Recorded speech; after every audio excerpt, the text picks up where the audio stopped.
Bonjour, dans cette vidéo, nous allons traiter deux exercices d'application concernant le potentiel électrostatique.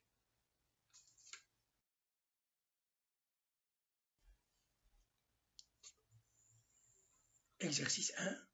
Un anneau circulaire de rayon R porte une charge de densité linéaire lambda uniforme. Calculez le potentiel électrostatique créé par cet anneau en tout point de son axe, OZ. On divise la charge de l'anneau en petits éléments infinitésimaux qui peuvent être considérés comme des charges ponctuelles. Un élément de longueur dl égale r d de phi porte la charge élémentaire dq égale lambda r d de phi. Cet élément de charge crée au point M le potentiel élémentaire d de v égale lambda r d phi sur 4pi epsilon 0 r. Le potentiel total en M est l'intégrale de dv calculée sur l'anneau, où phi varie de 0 à 2pi.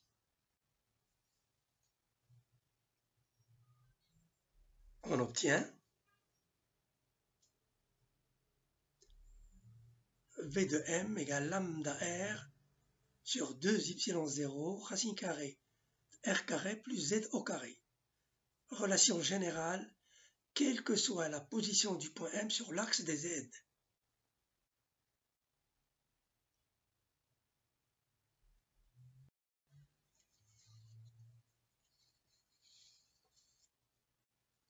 Exercice 2.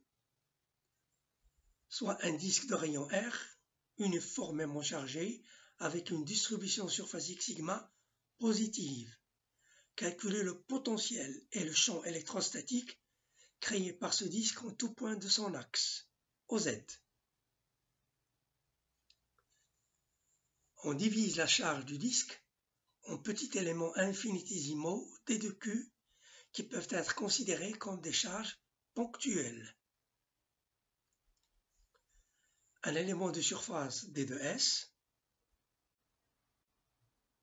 égale ρ d de phi porte la charge élémentaire dq égale sigma ρ d de phi. Cet élément de charge crée en tout point M de l'axe des Z le potentiel élémentaire d carré V au point M égale sigma ρ d de phi sur 4pi epsilon 0 r.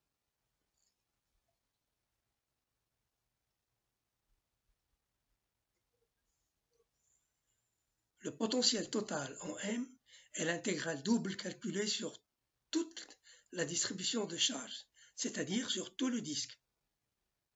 V de M égale double intégrale sigma ρ d phi sur 4pi epsilon 0 r.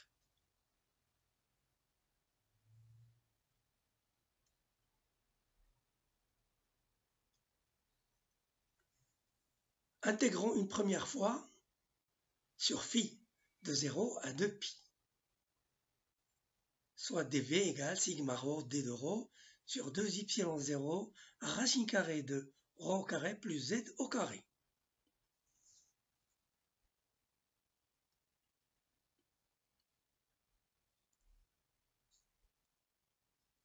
On obtient le potentiel créé par une couronne circulaire de rayon ρ et d'épaisseur d de ρ.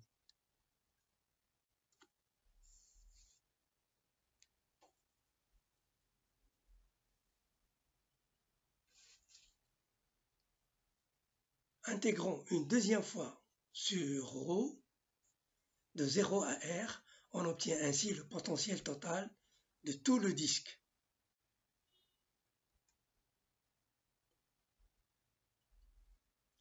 Au V de M égale sigma sur 2 epsilon 0 racine carrée de r carré plus z au carré plus ou moins z, moins si z est positif, c'est-à-dire le point M se trouve au-dessus du disque, plus si Z est négative, c'est-à-dire le point se trouve au-dessous du disque.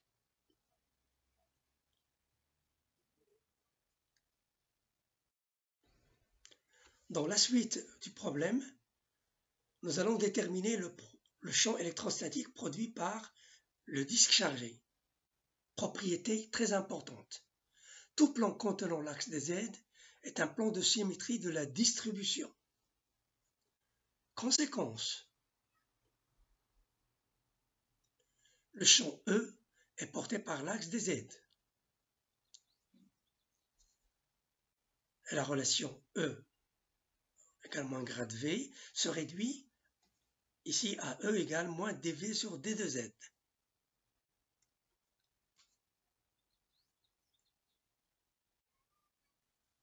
Soit V de M égale sigma sur 2y0 plus ou moins 1 moins Z sur racine carrée de Z R au carré plus Z au carré suivant l'axe des Z.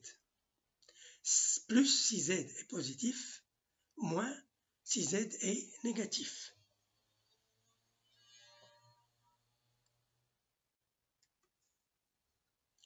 Cas particulier.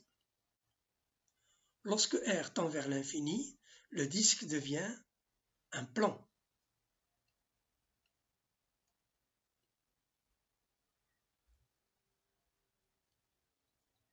Et le champ E a pour expression plus ou moins sigma sur 2y0 EZ, plus pour les Z positifs, moins pour les Z négatifs.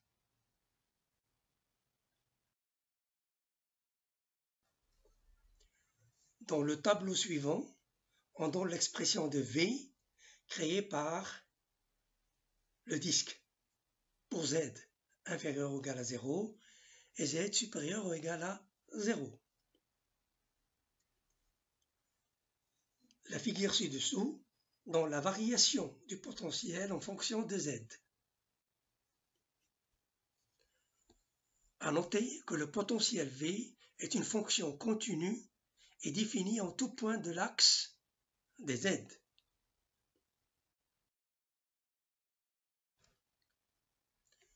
Dans le deuxième tableau, on donne les expressions du champ E pour Z inférieur à 0 et Z supérieur à 0.